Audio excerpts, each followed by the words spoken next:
नमस्कार, मैं हूँ आरती और आप देख रहे हैं पब्लिक ओपिनियन फैक्ट्री। और आज हम आए हैं पब्लिक से बात करने। हम जानना चाहते हैं कि 2024 में सत्ता पलट हो रही है कि नहीं।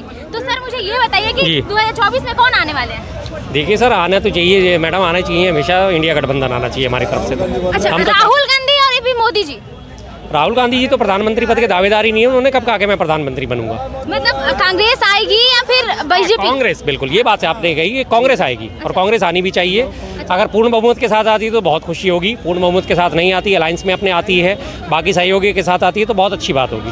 लेकिन आनी चाहिए, ये राज अब बदलना चाहिए। देश में बीजेपी कह रही है 400 पार। जी, आप कैसे कहते हैं कि कांग्रेस बैलेट पेपर से इलेक्शन करवा। हाँ, हम उनकी बात से सहमत हैं। वो कहते हैं 400 पार, हम कहते हैं आप 450 पार हो जाओ, हमें कोई दिक्कत नहीं। सिर्फ हमारी एक मांग मान लो, आप ईवीएम बैन कर दो, बैलेट पेपर से चुनाव करा लो और एक ही दिन में चुनाव करा लो, एक चरण में। पूरे देश में एक चरण में 542 सीटें, 540 सीटों पे लोकसभा की एक चरण में चुनाव करा के और उसकी काउंटिंग करा लो। आप 400, 450, 500 पार जाते हो, हमें कोई आपत्ति नहीं। तो आपको ईवीएम से मतलब क्या दिक्कत है? शुरू से मुझे दिक्कत नहीं है। ईवीएम पूरी तरह हेराफेरी का साक्ष्य बन चुकी है, लगातार ईवीएम में हेराफेरियां पकड़ी जा रही हैं। हाँ जी, ईवीएम से मुझे दिक्कत नहीं है। ईवीएम से अगर उस व्यक्ति को दिक्कत है जो अपना वोट किसी पार्टी को डालता है और उसका वोट दूसरी जगह चला जाता है। और लगातार ईवीएम में हेराफेरी की खबरें सामने आ रही हैं, लगातार कंटिन्यू सामने आ रही हैं। अभी आपने देखा कि महाराष्ट्र में, पुणे में ईवीएम चोरी हो गई हैं। अभी तो ये पकड़ी गई है घटना। और इससे पहले जो है लगातार 2019 के बाद से 19 लाख ईवीएम जो है वो गायब हैं।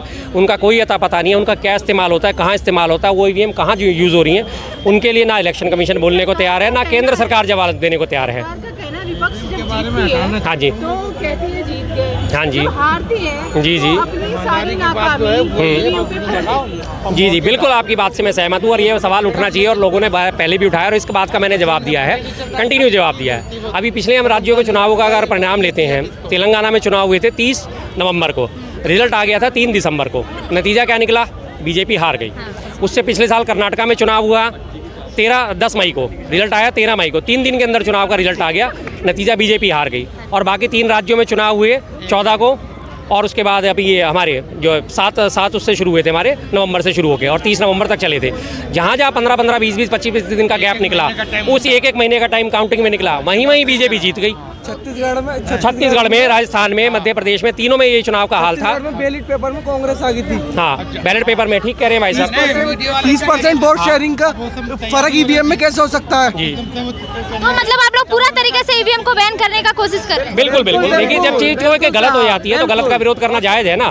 ईवीएम बार ये लोग उठाते हैं कि जी ईवीएम तो कांग्रेस लाई थी। सरकार ने कहा है जी, हाँ, इतना काम किया है गरीबों का, गरीब का बेटा हूँ, गरीबों का दर्द समझता हूँ। जी, जायज बात है। सरकार कह रही है, मोदी जी कह रहे हैं कि काम बहुत क्या है। यूपी का रहने वाला हूँ मैं भाई। यूपी में इतना काम हो रहा है ना, घर घर में जो बेचारे गरीब थे पहले भूख के मर रहे थे, इस टाइम वो अपना राशन ला के आराम से खा रहे हैं बढ़िया करके और सही रह रहे हैं अपना।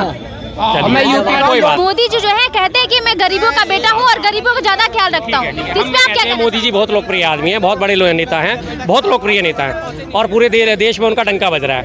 तो हमारी एक छोटी सी डिमांड मंजूर कर लें। अगर उनका डंका बज रहा है, उनको अपनी लोकप्रियता पे इतना यकीन है कि जनता तो मुझे ही चुनेगी, तो कर दीजिए ईवीएम बैन इस बार, हमेशा के लिए इस मामले को खत्म कर दीजिए। बस बैलेट पेपर पे ले आइए अब चुनाव और एक चरण में ले आइए। आपने जीतना तब भी है, जीतना तब भी है। हम जो आरोप लगाते हैं कि ईवीएम बैन होनी चाहिए, बात खत्म। हमारे आरोप का जवाब भी हमें मिल जाएगा। अभी चंडीगढ़ में मेयर का इलेक्शन हुआ। जी जी, हाँ, सबने देखा है। सुप्रीम कोर्ट के चीफ जस्टिस ऑफ इंडिया जो है, उन्होंने इस बात को बोला कि इस प्रिजाइडिंग ऑफिसर पर मुकदमा चढ़ना चाहिए। हाँ, तो बैलेट पेपर उनकी तो वो चोरी सामने पकड़ी गई है, वो तो एक छोटा सा इलेक्शन था। लेकिन जब बड़ा बैलेट पेपर का चुनाव होगा, उसमें सामने आप CCTV कैमरे लगाइए, लाइव आप टेलीकास्ट करिए, पारदर्शिता बरतिए आप। जब आपके पास संसाधनों की कमी नहीं है, जब आपके पास पैसे की कमी नहीं है, बैलेट पेपर पे चुनाव करा के उनके ऊपर जो मॉनिटर रखे जाते हैं, जिनसे लगातार लाइव स्क्रीन पे टेलीकास्ट होगा, पता चल जाएगा वोट वैलिड है, इनवैलिड है। बस लेंथी प्रोसेस है। जब हम 5 साल तक लगातार इंतजार कर सकते हैं अपने नेता को बदलने के लिए या चुनने के लिए, तो उस 5 साल में अगर हम 1 महीना, 15 दिन या 20 दिन या 15 दिन, 10 दिन, 7 दिन जो भी है, तो एड ऑन क्यों नहीं कर सकते? हमारी पारदर्शिता क्लियर हो जाएगी, सरकार की जवाबदेही उसमें सुनिश्चित हो जाएगी। हम पूरे 5 साल इंतजार कर रहे हैं, पूरे 5 साल, 1500 दिन से ज़्यादा इंतजार कर रहे हैं हम। लेकिन उसमें हम 10 दिन और इंतजार क्यों नहीं कर सकते रिजल्ट के लिए? क्या दिक्कत आ जाएगी 10 दिन में? और 10 दिन तक जब तक रिजल्ट नहीं आएगा तब तक आप प्रधानमंत्री ही बने रहेंगे, केंद्रीय मंत्री ही बने रहेंगे। जिस दिन फैसला आएगा उसी दिन नई सरकार का गठन होगा, तभी तो आप इस्तीफा सौंपेंगे। आगे की तरफ जा रही है। जापान हमसे आगे है, सब मानते हैं। अमेरिका हमसे आगे है, सब मानते हैं। ब्रिटेन हमसे आगे, सब मानते हैं या नहीं मानते? हम उनसे पीछे ही हैं। अभी तो विकसित देशों में माना जाता है। उन लोगों ने ईवीएम बैन कर दी तो हमें क्या समस्या है भाई? एक तरफ तो आप उनका पिछलग्गू बने घूमते हो, दूसरी तरफ आप कहते हो कि नहीं हमें तो बैलेट पेपर पे नहीं जाना, हम पीछे जा रहे हैं। अरे अगर आपकी पारदर्शिता सुनिश्चित हो रही है, आपकी इसमें लोकप्रियता आपकी काउंट हो जाएगी, आप कहते हो मैं जनता का बेटा हूँ, जनता की आवाज़ हूँ मैं, जनता मुझे ही चुनेगी, तो दिक्कत ही क्या है फिर आपको? जनता ने तो तब भी आपको चुनना है, तो आप हटा दीजिए मशीन, एक बार बैलेट पेपर पे आ जाइए। समस्या क्या है? 5-7 दिन अगर हमारे फालतू और खर्च हो जाएंगे, कोई दिक्कत नहीं होती। इस देश में लोगों के पास ना टाइम की कमी है, ना इंतजार करने की कमी है। अब भी तो हमने चुनावों में इंतजार करा था। 14 नवंबर को चुनाव हुए थे और उसका रिजल्ट आया 3 दिसंबर को। हमने कितने दिन इंतजार करा? 17 दिन इंतजार करा ना हमने रिजल्ट का। तो क्या दिक्कत है उसमें? पिछले साल के चुनावों की मैं बात करूं, 14 फरवरी को चुनाव हुए थे मणिपुर में, 14 फरवरी को उसमें चुनाव हुए थे उत्तराखंड में, 14 फरवरी को चुनाव हुए थे उसमें कर्नाटका में, नहीं कर्नाटका में तो बाद में होते, सॉरी, 3 इनमें। तो वहाँ पे 14 फरवरी को जब चुनाव होने के बाद, और काउंटिंग कब हुई थी? 10 मार्च को। 14 दिन वो और 10 दिन वो, 24 दिन हमने इंतजार करा था ना। फिर क्या दिक्कत है? समस्या किस बात की है? 24 दिन की समस्या कोई समस्या नहीं है ना। 24 दिन हम इंतजार कर सकते हैं, तो इस काउंटिंग में भी हम 24 दिन इंतजार कर लेंगे, कोई समस्या नहीं है।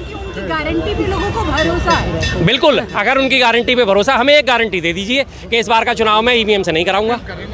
हम भी उनकी गारंटी पे यकीन कर लेंगे, हम भी उनके समर्थक हो जाएंगे। उनकी गारंटी पे भरोसा करके वोट दे रहे हैं। हाँ तो बिल्कुल, करोना है कि ईवीएम में कोई जाहिर बात है आपकी कि आप लोग उनकी गारंटी पे यकीन करके उन्हें वोट दे रहे हैं, तो चाहे फिर वो बैलेट पेपर हो चाहे वो ईवीएम हो, वोट तो जाएगा ही ना उनको। समस्या खत्म हमेशा के लिए, हमेशा के लिए समस्या खत्म, बस छुट्टी। सीधी सी बात है। अगर उनको अपना इतना यकीन है, उन्हें यकीन है कि मेरा चुनाव तो है ही मेरे फेवर में ही आएगा, वोट तो मुझे मिलने ही मिलने, तो भाई आप चाहे हाथ खड़े करवा के वोटिंग करा लो, चाहे आप ठप्पे लगवा के वोटिंग करा लो, चाहे आप मशीन में बटन दबा के वोटिंग करा लो, मोदी जी को जीतेंगी ना दुनिया। हाँ, बूथ लूट लेंगे, कौन बूथ लूट लेगा? अगर सरकार इतनी मजबूत है, सरकार एक चुनाव भी ढंग से नहीं करा सकती, तो किस बात की मजबूत है? वो किस बात का डंका चार रहे हैं कि जो कहते हैं कि मैंने देश सुरक्षित कर दिया, देश सुरक्षित हाथों में। अगर आप एक चुनाव भी निष्पक्ष नहीं करा सकते और आपको डर लगता है कि बूथ लूट लिए जाएंगे, तो ईवीएम का जो लूटमार होती है, कभी कब्रिस्तान में मिलती है, कभी शमशान में मिलती है, कभी लोगों के घरों में मिलती है, कभी गोदामों में मिलती है, ये लूटमारी नहीं है? अभी ताजी घटना मैं आपको बताई है, अभी दोबारा बता देता हूँ। महाराष्ट्र में पुणे में जो पकड़ी गई है ईवीएम, स्ट्रांग रूम से चोरी हो गई, ये लूटमारी नहीं है? महाराष्ट्र में सरकार किसकी है? बीजेपी और उसकी है ना। औरंगाबाद में मशीन चलिए, मैं तो ये बता दी। हाँ, लाइट भी नहीं थी, 800 मशीनें जल के स्वाहा हो गई थी। फिर जनता कह रही है इस बात को, तो मेरी तो इमेज चलो अलग बात हो गई। मोदी 400 पार, जो भाई कह रहे हैं वो कर दो। 500 पार, 800 पार।